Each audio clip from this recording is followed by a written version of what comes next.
വിശുദ്ധ റോമർക്ക് എഴുതിയ ലേഖനം. അപ്പോസ്തലനായ പൗലോസ് റോമ എന്ന പട്ടണത്തിലുള്ള ദൈവസഭയ്ക്ക് എഴുതിയ അനുഗ്രഹിക്കപ്പെട്ട ലേഖനത്തിൻ്റെ ഭാഗത്തിൽ നിന്നാണ് നമ്മൾ ഇന്നു മുതൽ തുടർന്നുള്ള ദിവസങ്ങളിൽ ദൈവവചനത്തിൽ നിന്ന് ചിന്തിക്കാൻ വേണ്ടി പോകുന്നത്. ഒരു ക്രിസ്ത്യാനിയെ സംബന്ധിച്ചിടത്തോളം ഓരോ ക്രിസ്ത്യാനിയും അറിഞ്ഞിരിക്കേണ്ട ക്രിസ്തീയ ഉപദേശത്തിൻ്റെ അടിസ്ഥാനപരമായ കാര്യങ്ങൾ ഉൾപ്പെടുത്തിയിരിക്കുന്ന അനുഗ്രഹിക്കപ്പെട്ട ഒരു ലേഖനമാണ് ഈ റോമർക്ക് എഴുതിയ ലേഖനം. നമുക്കറിയാം, പുതിയ നിയമത്തിനകത്ത് എത്ര സുവിശേഷങ്ങളുടെ പുസ്തകങ്ങളാണ് ഉള്ളത്? 4 പുസ്തകങ്ങൾ അല്ലേ? ഫ്രണ്ട് ഇരിക്കുന്നവർ ശ്രദ്ധിച്ച്, കുഞ്ഞുങ്ങൾ.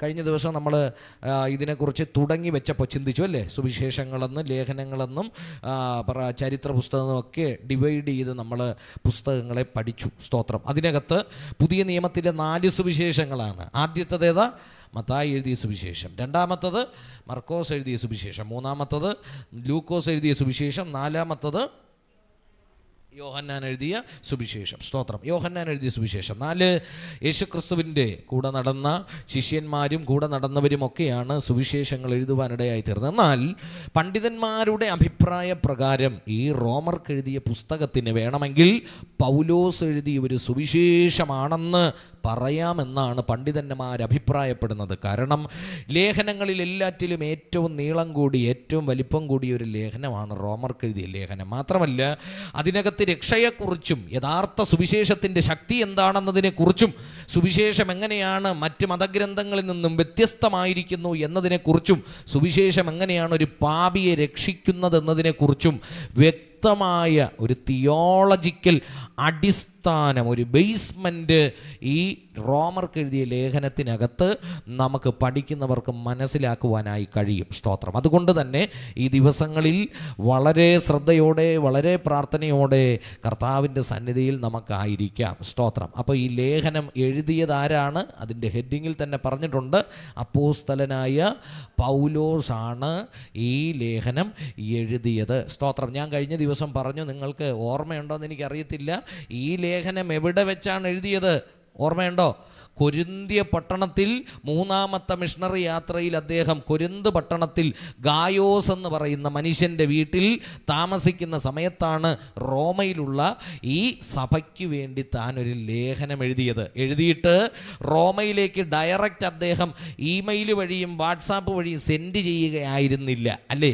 നമ്മുടെ ഇന്നത്തെ കാലഘട്ടത്തിലാണെങ്കിൽ നമുക്ക് ഒഫീഷ്യലായിട്ടൊരു ലെറ്ററൊക്കെ എഴുതണമെങ്കിൽ നമ്മൾ എന്താണ് ചെയ്യുന്നത്?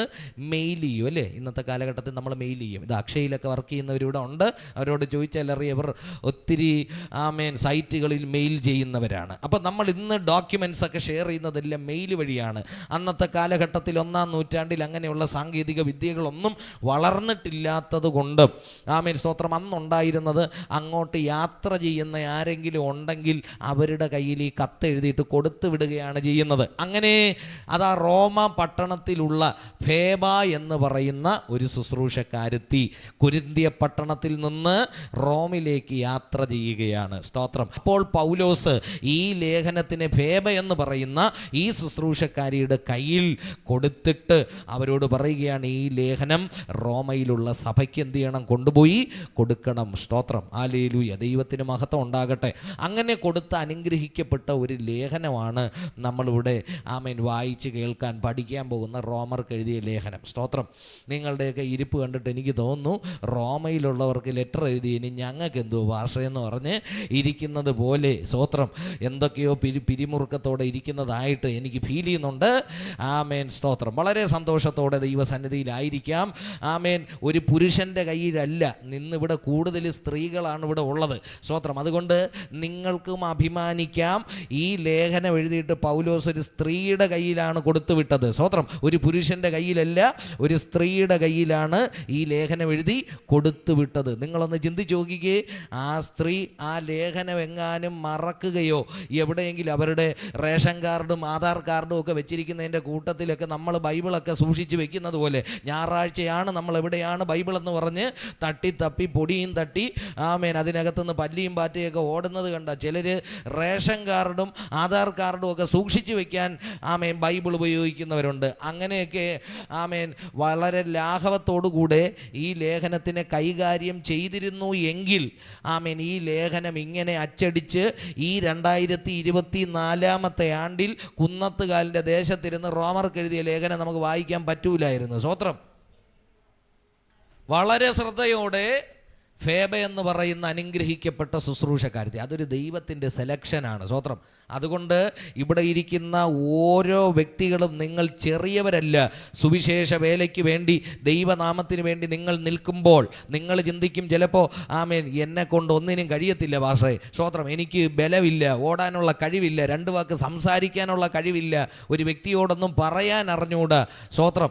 എന്നാലും ഞാൻ പറയട്ടെ, ഈ സുവിശേഷത്തിന് വേണ്ടി ചേർന്ന് നിൽക്കുന്ന, യേശുവിൻ്റെ സാന്നിധ്യത്തിൽ ചേർന്ന് നിൽക്കുന്ന നിങ്ങളെ ഓരോരുത്തരെ കുറിച്ചും ദൈവത്തിന് ഓരോ പദ്ധതിയുണ്ട്. സ്തോത്രം. നിന്റെ ഒരു പാട്ടിൻ്റെ 2 ലയനായിരിക്കും ഒരു വ്യക്തിയുടെ മാനസാന്തരത്തിന് കാരണമായി തീരുന്നത്. റോമ പട്ടണത്തിനകത്തുണ്ടായിരുന്ന സഭ എങ്ങനത്തെ സഭയായിരുന്നെന്നറിയാമോ? ഒരു വീടിനകത്തുള്ളൊരു സഭയായിരുന്നു. സ്തോത്രം. ആദ്യത്തെ കാലഘട്ടങ്ങളിൽ, നൂറ്റാണ്ടുകളിൽ ദൈവം എഴുന്നേൽപ്പിച്ച ചില പ്രിയപ്പെട്ടവരിലൂടെ ചെറിയ ചെറിയ പ്രാർത്ഥനകളായിട്ട് കൊരിന്ത് പട്ടണം, റോമ പട്ടണം, എഫസോസ് പട്ടണം, ഓരോ പട്ടണങ്ങളും എടുത്ത് പഠിച്ചപ്പോൾ പ്രിയ ദൈവദാസന്മാരെ എനിക്ക് മനസ്സിലായി അവിടെയൊക്കെ സഭയുണ്ടായത്. ഞാൻ വിചാരിച്ച് 2000-3000 കൂടുന്ന ആളുകളുള്ള വലിയ മെഗാ ചർച്ചസ് ആയിരിക്കുമെന്നാണ്. പഠിച്ചു വന്ന എനിക്ക് അതിലൂടെ മനസ്സിലാക്കാൻ കഴിഞ്ഞൊരു കാര്യമാണ്, മെഗാ ചർച്ചുകളല്ല, ഭവനത്തിനകത്തുള്ള കൂടിവരവുകളായിരുന്നു. സ്തോത്രം. ഹല്ലേലൂയ. ദൈവത്തിന് മഹത്വം ഉണ്ടാകട്ടെ. നമുക്കെല്ലാവർക്കും ദൈവം ഓരോ വീട് തന്നിട്ടുണ്ടല്ലേ. കുന്നത്തുകാൽ മേരിയാങ്കോടിൽ സുവിശേഷത്തിൻ്റെ ശബ്ദം ചില കുടുംബങ്ങളിൽ, ചില കാതുകളിൽ കൂടെ എത്തിക്കുവാൻ ദൈവം തിരഞ്ഞെടുത്തൊരു വീടാണ് തങ്കദാസ് ബ്രദറിൻ്റെ വീട്. സ്തോത്രം. ആമേൻ. അടുത്ത ഒരു ദേശത്തിലേക്ക് ആമേൻ ഈ സുവിശേഷത്തിൻ്റെ ശബ്ദം നിങ്ങൾക്ക് വഹിച്ചു കൊണ്ട് പോകണമെങ്കിൽ നിങ്ങൾ പ്രാർത്ഥിച്ചാൽ ദൈവം അത് ചെയ്യും. സ്തോത്രം. കർത്താവിന് മഹത്വം ഉണ്ടാകട്ടെ. അതിനുവേണ്ടി വലിയ കെട്ടിടങ്ങളുടെ ആവശ്യമില്ല, വലിയ സൗകര്യങ്ങളുടെ ആവശ്യമില്ല. നിങ്ങൾക്ക് ദൈവം തന്നിട്ടുള്ള ആ ചെറിയ വീടുണ്ടല്ലോ, അതിനെ ദൈവം അതിനു വേണ്ടി ഉപയോഗിക്കുവാൻ കഴിയും. ഇന്ന് ഞാൻ ഈ വചനം പറയുമ്പോൾ, ഈ വചനം ചിന്തിക്കുമ്പോൾ പരിശുദ്ധാത്മാവ് എൻ്റെ ഉള്ളിൽ നൽകി തന്ന മറ്റൊരു ചിന്ത കൂടെ ഞാൻ കൈമാറട്ടെ. നമ്മുടെ ഈ മീറ്റിംഗ് ഇവിടെ മാത്രമാണ് ഇപ്പം നടന്നുകൊണ്ടിരിക്കുന്നെങ്കിൽ, താമസം പിന്നെ ചില ഏരിയകളിൽ കൂടെ തിരിഞ്ഞ് മീറ്റിംഗ് നടത്തുന്നത് പോലെ ദൈവം ചില ഓപ്പണിങ്ങുകൾ ചില കുടുംബങ്ങൾക്കകത്തേക്ക് ഈ നാളുകളിൽ തരാൻ വേണ്ടി പോവുകയാണ്. വിശ്വസിക്കുന്നവരുണ്ടെങ്കിൽ ഒരു ഹല്ലേലൂയ പറഞ്ഞേ. ഹല്ലേലൂയ. ആമേൻ. കർത്താവിന് മഹത്വം. ഹല്ലേലൂയ. അതിനുവേണ്ടി നമ്മൾ പ്രാർത്ഥിക്കണം. ദൈവത്തിൻ്റെ രാജ്യം വളരട്ടെ. സ്തോത്രം. നമ്മുടെ ഭവനങ്ങളൊക്കെ യേശുവിനെ ഉയർത്തുന്ന ഭവനമായി തീരട്ടെ. ഒരു കൊച്ചു ദൈവരാജ്യമായി മാറട്ടെ നമ്മുടെ ഭവനങ്ങൾ. ഹല്ലേലൂയ. അതുകൊണ്ട് നമുക്ക് നമ്മുടെ കുറുവാക്യത്തിലേക്ക് വരാം. 1-ാമത്തെ അധ്യായത്തിൻ്റെ, റോമർക്കെഴുതിയ ലേഖനം 1-ാം അധ്യായം 16-17 വാക്യങ്ങൾ വായിക്കാം. 1-ാം അധ്യായത്തിൻ്റെ 16-17 വാക്യങ്ങൾ. സുവിശേഷത്തെക്കുറിച്ച് എനിക്ക് ലജ്ജയില്ല. അത് വിശ്വസിക്കുന്ന ഏവനും, ആദ്യം യഹൂദനും പിന്നെ യവനനും അത് രക്ഷയ്ക്കായി ദൈവശക്തിയാകുന്നു. ആമേൻ. സ്തോത്രം. അപ്പോസ്തലനായ പൗലോസ് തൻ്റെ എഴുത്ത് വായിക്കുമ്പോൾ തന്നെ എന്നെപ്പോലെ ചുറുചുറുക്കോടെ വചനം പ്രസംഗിക്കുന്ന പ്രിയ ദൈവദാസന്മാർക്ക് ഉള്ളിനകത്ത് പ്രത്യാശ പകരുകയും ഉള്ളിനകത്ത് ആവേശം പകരുകയും ചെയ്യുന്ന ആവേശത്തിൻ്റെ വാക്കുകളാണ് അദ്ദേഹം വിളിച്ചു പറയുന്നത്. സുവിശേഷത്തെക്കുറിച്ച് എനിക്ക് ലജ്ജയില്ല. ഇന്ന് എൻ്റെ ഫ്രണ്ടിലിരിക്കുന്ന കുഞ്ഞുങ്ങളൊക്കെ എൻ്റെ മുഖത്തേക്ക് നോക്കിക്കേ. സ്തോത്രം. യേശുവിനെ കുറിച്ച് നിങ്ങളോട് പറയുവാൻ എനിക്ക് ധൈര്യമുണ്ട്, തൻ്റെ ഇടമുണ്ട്. സ്തോത്രം. ഹല്ലേലൂയ. ആമേൻ. മറ്റ് ഒത്തിരി അനേക ദൈവങ്ങളും ഒത്തിരി മതചിന്തകന്മാരും ഒത്തിരി മഹാന്മാരും ഒക്കെ ഈ ലോകത്തിലുണ്ട് മക്കളെ. പക്ഷേ അവരെ എല്ലാം കുറിച്ച് നമ്മൾ കൂടുതലായി പഠിക്കുമ്പോൾ അവരുടെ ജീവിതത്തിൽ അവർ പഠിപ്പിച്ചത് നല്ലതായിരുന്നു. പക്ഷേ എന്നാൽ അവരുടെ ജീവിതത്തിനകത്തേക്ക് വന്നപ്പോൾ അവർ പരാജയപ്പെട്ടു പോയി. എന്നാൽ നിങ്ങൾക്ക് പിൻപറ്റാൻ കൊള്ളാകുന്ന, ഞാൻ യേശുവിനെ അനുഗമിക്കുന്നു എന്ന് ധീരതയോടെ ഉറപ്പുള്ള ചങ്കോടെ പറയുവാൻ കഴിയുന്ന, ഉയർത്തി കാണിക്കുവാൻ കഴിയുന്ന, ആരും മാറ്റി നിർത്താത്ത, ആരും ഇവൻ കൊള്ളരുതാത്തവനാണെന്ന് പറയാത്ത ഒറ്റ നാമമേ ഉള്ളൂ. അത് യേശുവിൻ്റെ നാമമാണ്. സ്തോത്രം. ഹല്ലേലൂയ. ദൈവത്തിന് മഹത്വം ഉണ്ടാകട്ടെ. കർത്താവിന് മഹത്വം ഉണ്ടാകട്ടെ. നമുക്ക് ലജ്ജയില്ലാതെ ഉയർത്താൻ പറ്റിയ ഒരേ ഒരു നാമം അത് യേശു ക്രിസ്തുവിൻ്റെ നാമമാണ്. സ്തോത്രം. ഞാൻ പറഞ്ഞത് നമ്മുടെ കർത്താവായ യേശു ക്രിസ്തുവിനെ കുറിച്ച് പറയുവാൻ നമുക്ക് ധൈര്യമുണ്ട്. ലജ്ജിപ്പാൻ സംഗതിയില്ലാതെ ഏത് കൊച്ചു കുഞ്ഞിനടുത്തും എത്രയും മുതിർന്ന വ്യക്തിയോടും നമുക്ക് പറയുവാൻ കഴിയുന്ന ഒറ്റ നാമം, ഒറ്റ സുവിശേഷം, അത് യേശു ക്രിസ്തുവിൻ്റെ സുവിശേഷമാണ്. ഹല്ലേലൂയ. അതുകൊണ്ട് നമുക്ക് അഭിമാനത്തോട് പറയാം, ഞങ്ങൾ യേശുവിനെ ആരാധിക്കുന്നുവെന്ന്. സ്തോത്രം. അപ്പോൾ റോമർക്ക് എഴുതിയ ലേഖനം, റോമർക്ക് അപ്പോസ്തലനായ പൗലോസ് ലേഖനം എഴുതുകയാണ്. സ്തോത്രം. അതിൻ്റെ 1-ാമത്തെ വാക്യം നമ്മൾ വായിക്കുമ്പോൾ അവിടെ കാണുന്നു, 1-ാമത്തെ അധ്യായത്തിൻ്റെ 1-ാമത്തെ വാക്യം ഒന്ന് വായിച്ചേ. ദൈവം തൻ്റെ പുത്രനും നമ്മുടെ കർത്താവുമായ യേശു ക്രിസ്തുവിനെ കുറിച്ച് വിശുദ്ധ രേഖകളിൽ പ്രവാചകന്മാർ മുഖാന്തരം മുൻപുകൂട്ടി വാഗ്ദത്തം ചെയ്ത സുവിശേഷത്തിനായി. മതി, അത്രയും നിൽക്കട്ടെ. സ്തോത്രം. അവിടെ അപ്പോസ്തലനായ പൗലോസ് എന്താണ് സുവിശേഷമെന്ന് പറഞ്ഞ് സുവിശേഷത്തിനൊരു ഇൻട്രൊഡക്ഷൻ ഇടുകയാണ്. സ്തോത്രം. ആ ലേഖനത്തിൻ്റെ തുടക്കമാണ് നമ്മൾ വായിച്ചു കേട്ടത്. അദ്ദേഹം എഴുതി തുടങ്ങുകയാണ്, ഞാൻ പ്രസംഗിക്കുന്ന ഈ സുവിശേഷം ഇത് ദൈവം തന്ന സുവിശേഷമാണ്, ഇത് മനുഷ്യൻ്റെ ചിന്താഗതിയിൽ നിന്ന് ഉരുവായി വന്നതല്ല. അതുകൊണ്ടാണ് ആദ്യത്തെ തുടക്കത്തിലെ വാക്ക് ശ്രദ്ധിച്ചാൽ നിങ്ങൾക്കറിയാം, ആദ്യത്തെ വാക്കെന്താ? ദൈവം, അല്ലേ? ആ ലേഖനത്തിൻ്റെ ആദ്യത്തെ വാക്ക് അവിടെ എഴുതിയേക്കുന്നേ ദൈവം തൻ്റെ പുത്രനെ കുറിച്ച്. സ്തോത്രം. ദൈവത്തിൻ്റെ പുത്രനാണ് ആര്? യേശു ക്രിസ്തു. സ്തോത്രം. പലരും യേശു ക്രിസ്തു ദൈവപുത്രനാണെന്നതിനെക്കുറിച്ച് സംശയത്തോടെ നോക്കുന്ന പല ജാതികളായ മനുഷ്യരെയും നമുക്ക് കാണുവാൻ കഴിയും. നമ്മൾ വചനത്തിലൂടെ പഠിക്കുമ്പോൾ നമുക്ക് ഒരു സംശയത്തിൻ്റെയും കാര്യമില്ല. വചനം കൃത്യമായി പറയുന്നു, ദൈവത്തിൻ്റെ പുത്രനായ ക്രിസ്തു. സ്തോത്രം. അപ്പോൾ ദൈവം തൻ്റെ പുത്രനെ കുറിച്ച് രണ്ടാമത് പറയുന്നു, ആമേൻ, ദൈവം തൻ്റെ പുത്രനും നമ്മുടെ കർത്താവുമായ യേശു ക്രിസ്തുവിനെ കുറിച്ച്. അപ്പം ദൈവത്തിൻ്റെ പുത്രനാണ് നമ്മുടെ യേശു ക്രിസ്തു. അതുപോലെ നമ്മുടെ ആരാ? നമ്മുടെ കർത്താവായ യേശു ക്രിസ്തു. 2 പദങ്ങൾ അവിടെ ആമേൻ നമ്മൾ ശ്രദ്ധിക്കേണ്ട പദങ്ങളാണ്. ദൈവവുമായിട്ടുള്ള റിലേഷനിൽ പറയുകയാണ്, അവൻ ദൈവത്തിൻ്റെ പുത്രനാണ്. സ്തോത്രം. യേശു ക്രിസ്തു ആരാ മക്കളെ? ദൈവത്തിൻ്റെ പുത്രനാണ്. നമ്മളെ സംബന്ധിച്ചിടത്തോളം യേശു ക്രിസ്തു ആരാ? അവൻ നമ്മുടെ കർത്താവാണ്. സ്തോത്രം. നമ്മെ രക്ഷിച്ചവനാണ്, നമ്മെ രക്ഷിപ്പാൻ പ്രാപ്തിയുള്ളവനാണ്. സ്തോത്രം. നമ്മൾ കടന്നു പോകുന്ന എല്ലാ സാഹചര്യത്തിൻ്റെ നടുവിൽ നിന്നും നമ്മെ രക്ഷിപ്പാൻ കഴിവുള്ളവനാണ് കർത്താവായ യേശു ക്രിസ്തു. അവൻ നമ്മുടെ കർത്താവാണ്. സ്തോത്രം. അവൻ നമ്മുടെ ജീവിതത്തിൽ കർത്തൃത്വം നടത്തുവാൻ കഴിവുള്ളവനാണ്. സ്തോത്രം. ഹല്ലേലൂയ. അവിടെ നിന്ന് താഴോട്ട് വായിക്കുമ്പോൾ അവിടെ കാണുന്നു, തന്നെക്കുറിച്ച്, ക്രിസ്തുവിനെക്കുറിച്ച് വിശുദ്ധ രേഖകളിൽ പ്രവാചകന്മാർ മുഖാന്തരം എങ്ങനെ ചെയ്ത വാഗ്ദത്തം വന്ന? പ്രവാചകന്മാർ മുഖാന്തരം മുൻകൂട്ടി വാഗ്ദത്തം ചെയ്ത സുവിശേഷം. സ്തോത്രം. എന്തുകൊണ്ടാ യേശു ക്രിസ്തുവിനെ പോലെ ആരുമില്ലെന്ന് പറയുന്നേ? മുമ്പൊരിക്കൽ ഞാൻ ആനന്ദ പരിശോധനയ്ക്ക് ജഡ്ജസായിട്ട് ഞങ്ങൾ പോകാറുണ്ട്. ഞങ്ങൾ പോകുമ്പോൾ സ്തോത്രം, ഒരിക്കൽ ഞാൻ പോയപ്പോൾ പ്രസംഗം, ഒരു 5 മിനിറ്റ് പ്രസംഗത്തിന് സബ്ജക്റ്റ് കൊടുക്കണം. നമ്മുടെ ഹന്നയുടെയൊക്കെ പ്രായമുള്ള പിള്ളേരാ. സ്തോത്രം. അവരുടെ ക്ലാസ്സിന് ഈ പ്രസംഗത്തിന് വിഷയം കൊടുക്കണം. ഞാൻ ഒരു വിഷയം കൊടുത്തു. വിഷയം ഇങ്ങനെയായിരുന്നു, നിസ്തുലനായ ക്രിസ്തു. സ്തോത്രം. എന്തോ വിഷയം?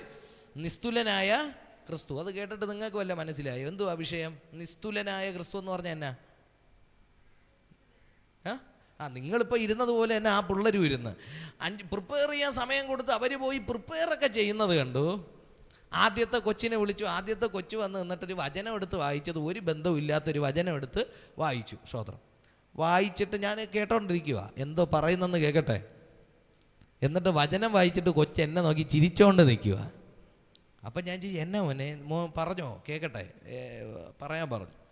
അപ്പോൾ പറയാ, പാസ്റ്ററേ എനിക്ക് വിഷയം എന്തുവാണെന്ന് മനസ്സിലായില്ല. അപ്പം ഞാൻ ചോദിച്ചു, ഇത്രയും നേരം പിന്നെ എന്തോ അവിടെ പ്രിപ്പയർ ചെയ്തുകൊണ്ടിരുന്നേ? അല്ല, എനിക്ക് മനസ്സിലായില്ല, പിന്നെ എന്തെങ്കിലും യേശുവിനെ കുറിച്ച് അങ്ങ് പറയാമെന്ന് വിചാരിച്ച് നിൽക്കുമായിരുന്നു. സ്തോത്രം. നിസ്തുലനായ ക്രിസ്തു എന്ന് പറഞ്ഞാൽ തുല്യം ചൊല്ലാനില്ലാത്ത വ്യക്തിത്വം ക്രിസ്തു. സ്തോത്രം. യേശു ക്രിസ്തുവിന് തുല്യമായിട്ട് മറ്റാരും ഇല്ല. അവൻ വ്യത്യസ്തനാണ്. പ്രിയപ്പെട്ടവരെ, നമ്മൾ ആരാധിക്കുന്ന ക്രിസ്തു നിസ്തുല്യനായ ക്രിസ്തുവാണ്. സ്തോത്രം. യേശു ക്രിസ്തുവിന് തുല്യം പറയാൻ ഈ ഉലക ചരിത്രത്തിൽ ഒറ്റ വ്യക്തിത്വവും ഇതുവരെ അവതരിച്ചിട്ടില്ല, ഇനിമേൽ അവതരിക്കുകയുമില്ല. അവനെപ്പോലെ അവൻ മാത്രമേ ഉള്ളൂ. സ്തോത്രം.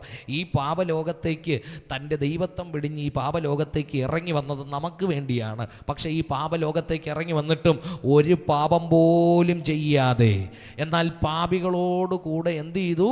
ചെന്ന് അവരോടുകൂടെ ഇരിക്കുകയും അവരോടുകൂടെ ഉണ്ണുകയും അവരോടുകൂടെ പന്തിക്കിരിക്കുകയും ഒക്കെ ചെയ്ത് കർത്താവായ യേശു ക്രിസ്തു. സ്തോത്രം. യേശുവിനെ കുറിച്ച് യഹൂദന്മാർ പറഞ്ഞത് എന്നാണെന്നറിയാമോ? എടാ, യവൻ യഹൂദനായി ജനിച്ചിട്ട് യഹൂദന്മാർക്ക് ചില നിയമമൊക്കെ ഉണ്ട്. സ്തോത്രം. നമ്മളിവിടെ വന്ന് ഒടിഞ്ഞൂത്തി ഇരിക്കും പോലെയല്ലേ യഹൂദന്മാർക്ക് നിയമമൊക്കെ ഉണ്ട്. സ്തോത്രം. ആമേൻ. അപ്പോൾ ഈ പഴയ നിയമ പുസ്തകങ്ങളുണ്ടല്ലോ, ഇതൊക്കെ കിട്ടിയത് ആർക്കാ? ഈ ദൈവകൽപ്പനയൊക്കെ കിട്ടിയത് ആർക്കാ? മക്കളെ, ഈ കൽപ്പനയൊക്കെ കിട്ടിയത് ആർക്കാ? യഹൂദനാ കിട്ടിയത്. സ്തോത്രം. അതുകൊണ്ടാണ് യഹൂദന് ഇച്ചിരി ഹുങ്ക് കൂടുതലുള്ളത്. സ്തോത്രം. ദൈവം ഡയറക്റ്റായിട്ട് ഇറങ്ങി വന്ന് സംസാരിച്ചത് ആരോടാ? യഹൂദന്മാരോടാ. ഹല്ലേലൂയ. മോശ കയറി പോയതൊക്കെ നിങ്ങൾക്ക് ഓർമ്മയില്ലേ?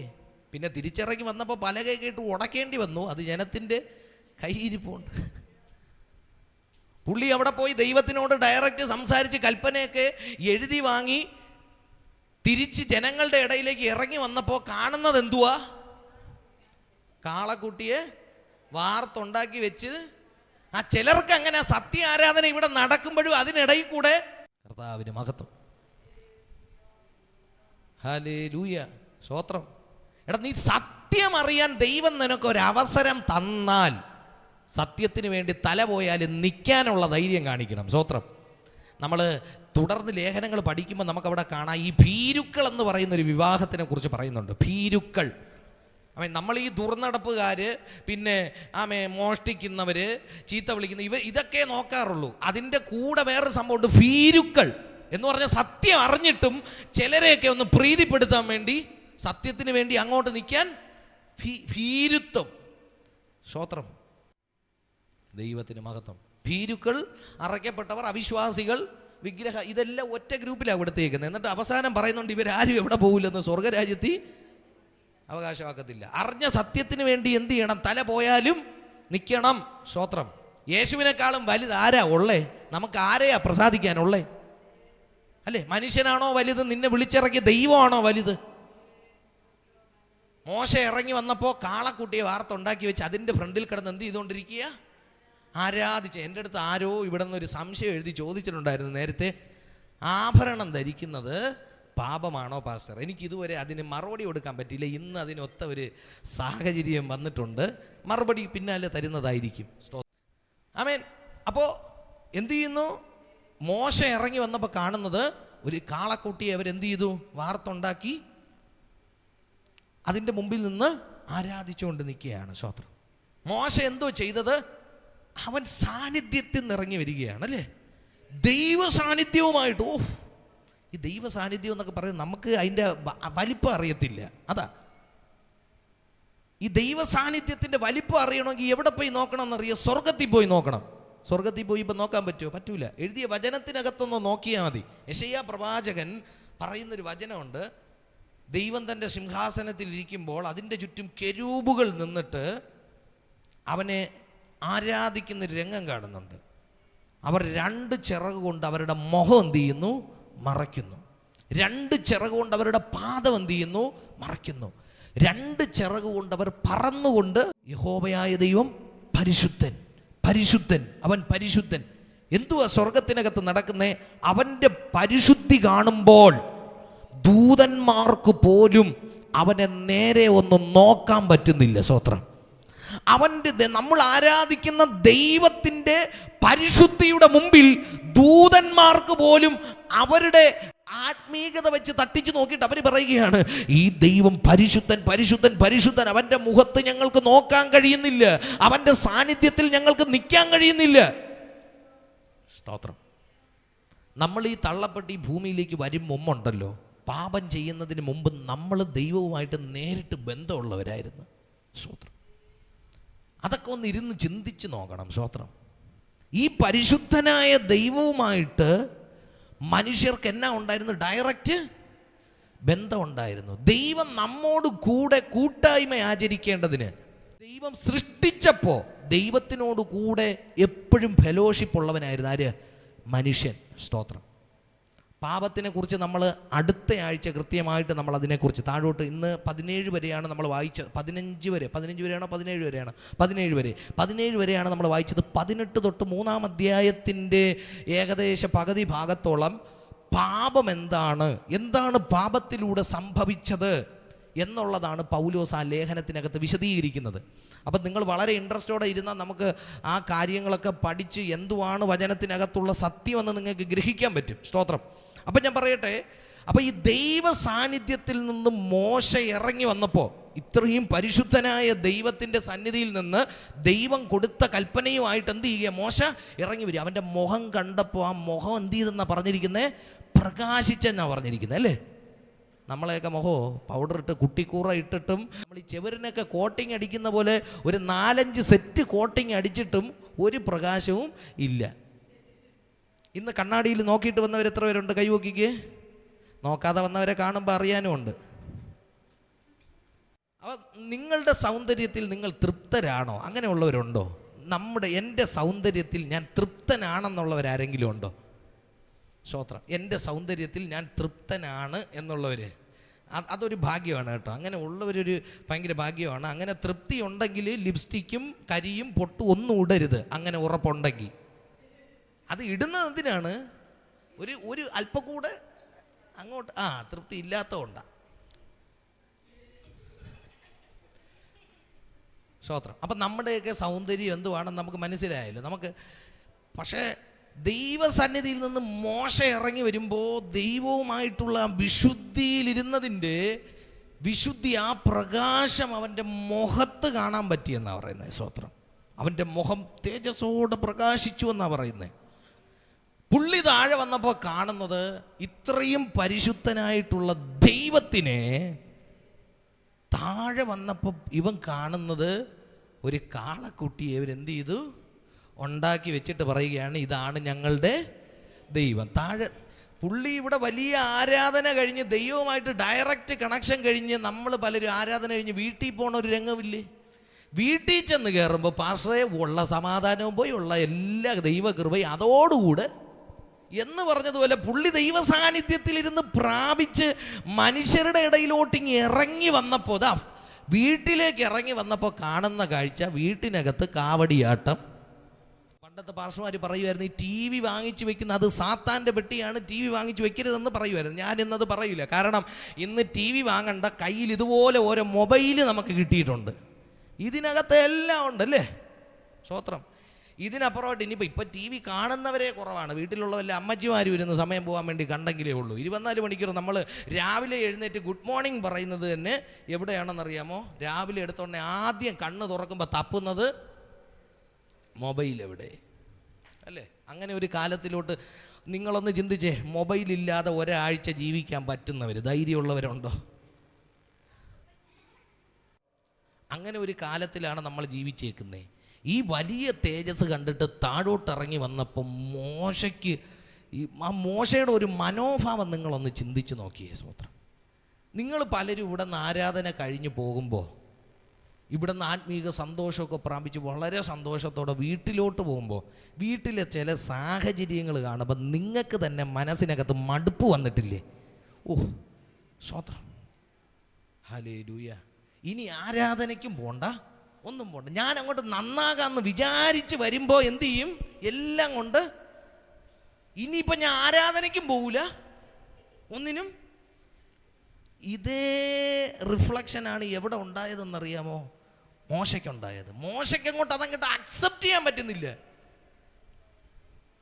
സ്തോത്രം. ഇവരുടെ എല്ലാം നേതാവായിട്ട് ഇവർക്ക് വേണ്ടിയിട്ടാണ് പുള്ളി എവിടെ കയറി പോകുന്നേ?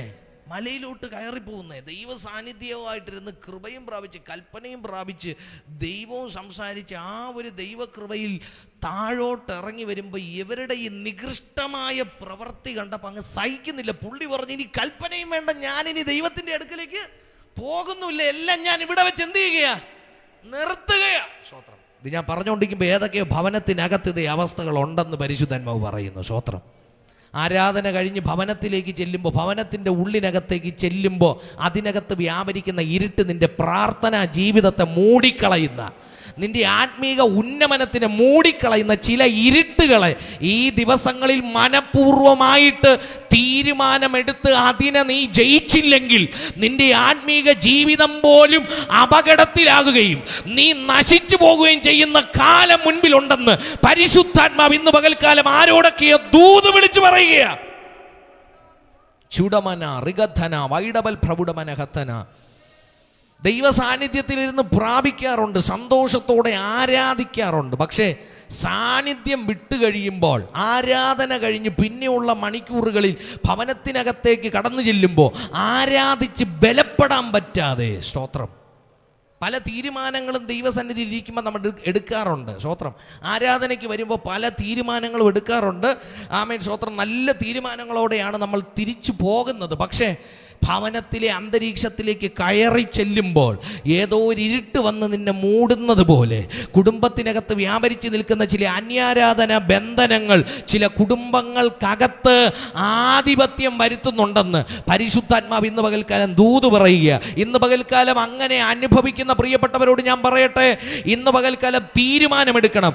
എൻ്റെ ദൈവത്തിൻ്റെ സാന്നിധ്യത്തിൽ നിന്നും അകറ്റുന്ന ഒരു പ്രവൃത്തിയും എൻ്റെ കുടുംബത്തിൻ്റെ അകത്ത് നിൽപ്പാൻ ഞാൻ സമ്മതിക്കത്തില്ല. മനഃപൂർവ്വമായി എൻ്റെ വീടിനകത്ത് ഞാൻ പ്രാർത്ഥനയാൽ നിറയ്ക്കും, എൻ്റെ ഭവനത്തിനകത്ത് ഞാൻ ആരാധനയാൽ നിറയ്ക്കും, എൻ്റെ ഭവനത്തിനകത്ത്, എൻ്റെ തലമുറകൾക്കകത്ത്, എൻ്റെ കുടുംബത്തിൻ്റെ അകത്ത് ഞാൻ യേശുവിനെ കൊണ്ടുപോകുകയാ.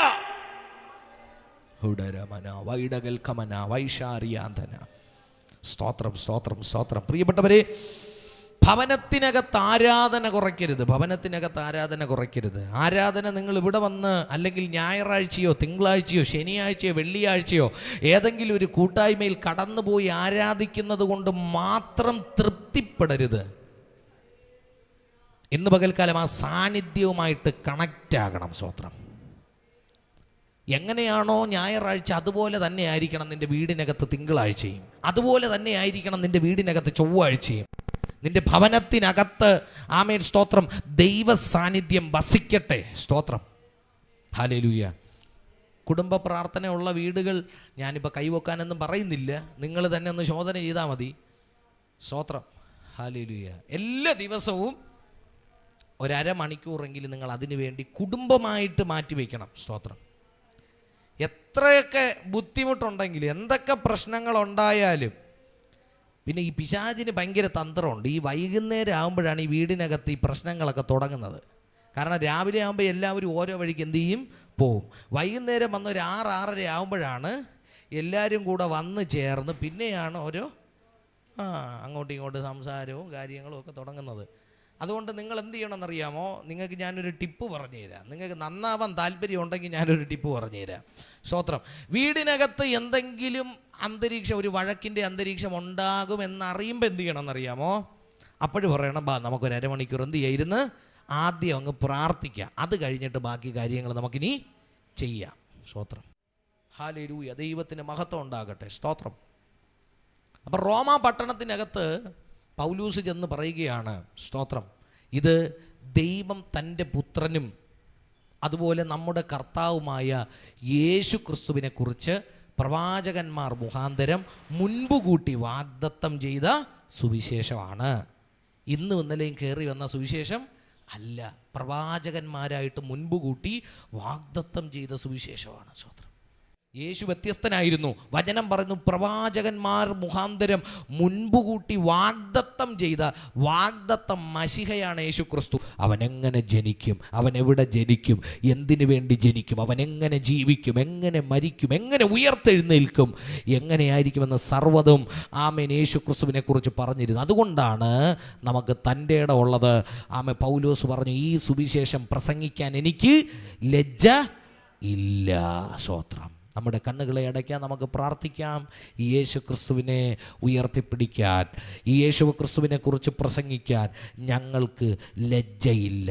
ഞങ്ങളുടെ തകർച്ച മാറ്റാൻ കഴിവുള്ള, ഞങ്ങളുടെ തകർച്ചകളിൽ ഞങ്ങളുടെ കരം പിടിക്കാൻ കഴിവുള്ള നിത്യ ദൈവമായ ഏകനാമം യേശു ക്രിസ്തുവിൻ്റെ നാമം. ആ ദൈവത്തിനെയാണ് ഞങ്ങൾ ഇന്ന് രാത്രികാലം ആരാധിക്കുന്നത്. ഹല്ലേലൂയ.